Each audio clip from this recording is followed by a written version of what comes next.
মহান আল্লাহ বলেন, আস্তাগফির লাহুম, জনগণ আপনাকে গালি দিয়ে যে পাপ করেছে সেই পাপের জন্য আপনি আল্লাহকে বলেন, আল্লাহ ওরা না বুঝে যে আমাকে গালি দিয়েছে, ওদের গুনাহ হয়েছে, তুমি ওকে মাফ করো।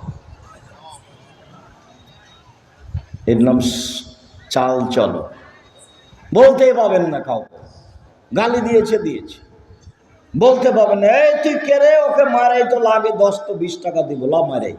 এগুলো হলো খারাপ স্বভাব, ঘৃণিত স্বভাব, শয়তানি স্বভাব, এগুলো নোংরা আচরণ, মুখ খুলবেন না। এই ছেলে তোমাকে বলছি, তোমাকে কয়েকটা কথা বলছি, ক্ষমতা দেখিয়ে বাঁচবা না। ক্ষমতা দেখিয়ে বেঁচে থাকার কোনো লাভ নেই। মানুষের বাড়িতে কাজ করে খাও প্রয়োজনে, চকলেট বিক্রি করে খাও।